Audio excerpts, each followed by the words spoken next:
Para te falar mais sobre esses dados de emprego que acabaram de sair, converso agora com Danilo Igliori, economista-chefe da Nômade. Seja muito bem-vindo e boa tarde, Danilo. Boa tarde, Vitor. Um prazer sempre estar aqui com vocês. O prazer é sempre nosso. Danilo, queria uma interpretação inicial sua acerca exatamente desse ambiente do mercado de trabalho norte-americano. Isso porque a gente vem discutindo ao longo desde o início, né, do governo de Donald Trump, por exemplo, essa escassez de mão de obra e um impacto inflacionário que, apesar de mitigado, ele mostra-se já presente. Eu queria entender como esse novo cenário, as políticas comerciais de Donald Trump, a política orçamentária de Donald Trump e, evidentemente, toda essa incerteza causada pela política comercial tem trazido para o mercado de trabalho. Quais são esses impactos? Olha, a gente ainda está no campo dos impactos potenciais, né? Porque os números que têm sido revelados ainda não mostram, né, grandes movimentos em relação ao que está acontecendo já há bastante tempo, né? Então, no campo dos impactos potenciais, a gente tem sim que estar bem preocupado, né, por diversos motivos. Acho que o principal que está no radar de todo mundo, claro, são as tarifas, né? Então, as tarifas, mesmo com as revisões, com as idas e vindas, se prevalecer o que foi anunciado ultimamente, temos sim, né, a possibilidade de uma reconfiguração de cadeias aí de suprimento, né, seja nos bens importados diretamente, seja naqueles bens que usam insumos importados. Então, tem sim algum impacto previsto no sentido de desaceleração econômica vindo de tarifa. Do lado de mercado de trabalho mais propriamente dito, tem também as questões dos imigrantes, né? De novo, a gente ainda não viu isso aparecer no chamado hard data, mas tem um potencial impacto aí de reduzir, né, a oferta de trabalho em setores que são bastante mão de obra intensiva, né? É, e aí vem o que você também comentou, né, que também tem preocupado bastante, que é o aumento da incerteza, né? Neste momento, as tarifas já estão sendo discutidas, né, se elas são legais ou não são ilegais. Algumas cortes já deram como ilegais. O Trump está querendo, como foi noticiado aqui, né, que a Suprema Corte resolva rápido sobre esse assunto. Até lá tem um pouco mais de incerteza. Mas só para fechar, os indicadores de mercado parecem estar ignorando tudo isso no momento, né? Tem muito alerta de analistas, tem muito alerta de economistas, mas no momento a gente vê indicadores de mercado andando bastante no campo positivo. Entender um pouquinho esse ambiente de confiança, isso porque a confiança do consumidor, né, e da população norte-americana está recuando quanto à empregabilidade nos Estados Unidos. 20% das pessoas disseram que os empregos estão difíceis de conseguir, que é o índice mais alto desde fevereiro de 2021, vale a gente lembrar ainda, em meio à pandemia de coronavírus.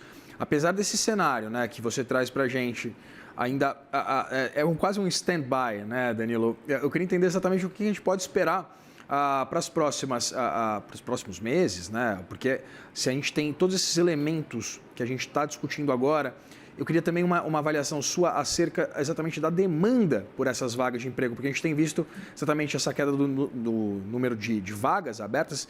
Isso tem algum tipo de correlação com uma ausência de demanda, uma dificuldade maior? Eu queria entender exatamente o que compõe esse ambiente hoje do mercado de trabalho norte-americano.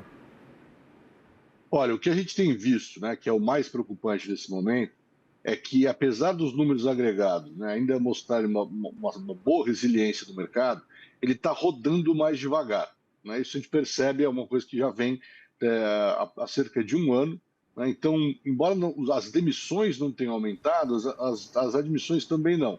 Então, a gente começa a ver uma pressão, vamos dizer assim, principalmente dos jovens, né, que vão entrar neste mercado de trabalho e estão com mais dificuldade de conseguir vagas. Mas, de novo, pensando que a gente está vindo, né, de um processo também bastante disruptivo, que foi a pandemia, né? Então, esse aumento na taxa de desemprego até agora, eu diria que ainda não dá para dizer que tem algo muito forte aparentemente nos dados, né? A gente está olhando mais nos bastidores, tem muita preocupação em relação ao investimento por conta da incerteza, mas ainda não apareceu nada muito alarmante no hard data. nem no lado de mercado de trabalho, nem também na inflação. Vamos lembrar que essa semana, Vitor, a gente tem uma bateria de dados, né? Então, o JOLTS foi só o primeiro deles, então, é uma medida que vem em survey de admissão e demissão, mas tem os dados da ADP e a grande expectativa para os dados da sexta-feira, né, no relatório de emprego, que vem aí sim a taxa de desemprego e o chamado payroll, que pode ou não confirmar o número de hoje. Importância do payroll, né, Danilo? A gente tem acompanhado, por exemplo, algumas falas de diretores estaduais do Federal Reserve, indicando, por exemplo, uma possibilidade de, quem sabe, uma revisão de 0,25 pontos base na reunião do Federal Reserve nesse mês. Eu queria entender exatamente esses dois cenários. Primeiro, o que a gente pode esperar desse número e como ele, né, o payroll, pode também impactar alguma tendência em torno da política monetária nos Estados Unidos? Olha, eu acho que assim, um payroll fraco, né, vai abrir uma outra discussão. Acho que está praticamente pacificado, é uma unanimidade que o FONC, né, o Fed, vai iniciar o ciclo de cortes agora em setembro. Acho que só um dado de inflação do CPI muito fora do esperado que pode reverter isso, mas tudo indica que não é o caso e eles vão, de fato, fazer um primeiro corte. Se o payroll vem muito abaixo, né, aí vai abrir o debate se esse corte vai ser 0,25 ou 0,50. No momento está 100% do mercado no 0,25, mas um dado de mercado de trabalho mais fora aí do consenso pode abrir dissidência. Danilo, as contratações aumentaram 41 mil em julho para 5,3 milhões. As demissões aumentaram em 12 mil, chegando a 1,8 milhão. Eu queria entender exatamente essa desaceleração com uma perspectiva de ela ser sazonal. Existe algum aspecto sazonal que explique esses dados? Ou, de fato, a gente pode estar vendo algum tipo de sintoma de uma questão maior? Então, assim, esses números, né, assim, eles variam um pouco, mas eles são números de fluxo bem altos. Então, essas variações, vamos lá, deixa eu colocar de um outro jeito. Se a gente tivesse, né, num contexto que não tivesse toda essa turbulência, né, colocada aí pela nova administração, esse tipo de variação não seria motivo de preocupação, né? Tem um pouquinho de sazonalidade, que a gente está no verão, né, finalzinho aí de verão, lá no hemisfério norte, mas os números não mostram. Então, basicamente em linha, né? Se você lê o relatório do BOLS, ele começa exatamente assim, falando, olha, os números não mudaram muito pouco, né? Então, a gente está fazendo um esforço, porque o contexto de turbulência é muito grande, o contexto de incerteza também é muito grande, tem muitas análises, né, apontando para uma potencial deterioração da atividade, com base em fundamentos objetivos, né, mas o fato é que isso não apareceu ainda de uma forma muito explícita, né? O que eu acho que, olhando para o mercado de trabalho, o mais relevante é, de fato, o fato de que, a gente estava comentando há pouco, né, de que eu estou com um mercado mais parado, né? Assim, quando o mercado de trabalho está muito saudável, a gente vê bastante admissão, mas a gente vê também bastante demissão, né? O mercado começa a rodar mais rápido, tanto por demissões voluntárias como involuntárias. É um mercado mais dinâmico, né? O que a gente está vendo é um mercado não tão dinâmico assim. Então a gente começa a especular: será que as empresas, no contexto de incerteza, né, não estão demitindo ainda, porque os números não estão sugerindo isso, e pode ser difícil recontratar se a desaceleração não vier. Mas, por outro lado, também não estão admitindo muito, né? Então é um contexto de...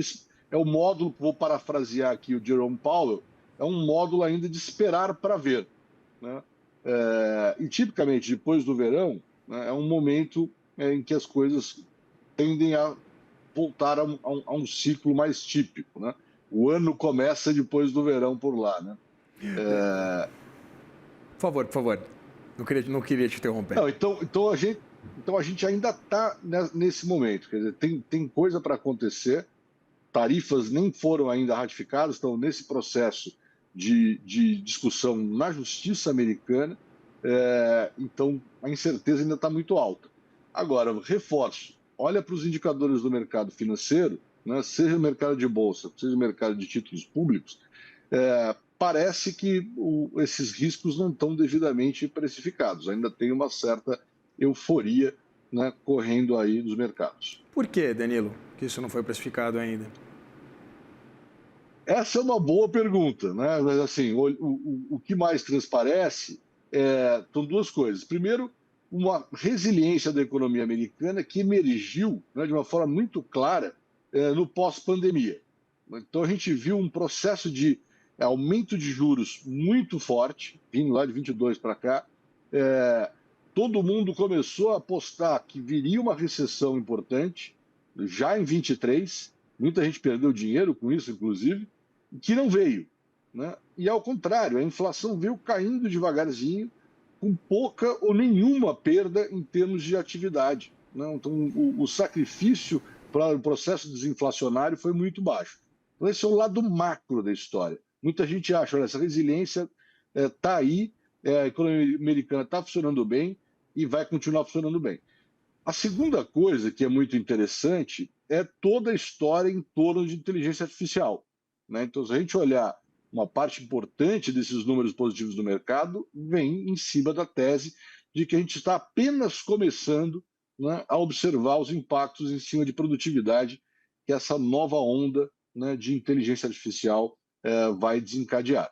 Então, de novo, ninguém sabe direito, está no começo, mas, em princípio, é isso que está apoiando, suportando os bons indicadores do mercado no momento. Danilo, você citou agora exatamente essa ameaça da inteligência artificial a algumas das vagas. Tem esse aspecto que a gente discutiu acerca da empregabilidade dos mais jovens, mas tem um outro aspecto que eu acho que dialoga com tudo isso que você trouxe também. Há uma maior rotatividade, então, uma menor estabilidade no mercado de trabalho dos Estados Unidos, e você acredita que essa mudança ela pode ser permanente? Existe uma alteração que a gente pode considerar, quem sabe, uma alteração mais estrutural da economia norte-americana e do mercado de trabalho dos Estados Unidos? Eu acho que essa é uma hipótese importante, sim, né? O problema aqui, Vitor, é o seguinte: a gente está no momento que tem muita coisa acontecendo, né? Então a gente ainda estava digerindo as mudanças potenciais que podem ser muito importantes, advindas da pandemia, né? A pandemia foi um choque muito forte, né? Mudou muita coisa naquele momento, e a gente ainda não entendeu o que daquilo está ficando mais para o médio e longo prazo, né? Então, tem formas de contrato de trabalho, tem preferências dos trabalhadores em relação a onde trabalhar, de que forma trabalhar. Foram feitos muitos esforços, né, em termos de ajuste a uma realidade no contexto da pandemia, né, que gerou crescimento de e-commerce, gerou crescimento de atividades remotas de forma generalizada. E aí isso a gente ainda não consegue, não tem modelo econométrico, não tem estatística longa o suficiente para começar a fazer uma análise mais refinada sobre os impactos do que vem depois da pandemia, né? Aí vem a segunda coisa, toda essa onda de IA, né? A onda de IA ainda está no primeiro capítulo. Nós estamos ainda falando de investimento na parte de infraestrutura, né? Seja do lado de energia, data centers e também nos equipamentos, né? A NVIDIA é o grande símbolo disso, mas a gente sabe que o que pode vir pela frente ainda é muito poderoso. E aí tem opinião para todo lado, né? Ainda é muito difícil de a gente cravar alguma coisa. Eu estou mais ou menos no meio do espectro, não acho que a gente está à beira de algo que vai gerar disrupção muito rápido, mas eu acho que, por outro lado, não dá para negligenciar, né, o poder transformacional do espalhamento, né, da disseminação de ferramentas baseadas em inteligência artificial por diversos setores. Então, o resumo acho que sim, temos muito para acreditar que tem sim mudanças estruturais acontecendo no mercado de trabalho, não só nos Estados Unidos, mas em todo o planeta. A gente vai precisar conversar muito mais vezes, Danilo. Muito obrigado pela disponibilidade de bater esse papo com a gente aqui no Money. A gente conversou com Danilo Igliori, economista-chefe da Nomad. Obrigado. Prazer estar aqui. Estou sempre à disposição, Guilherme. Nós também vamos precisar de você. Até mais.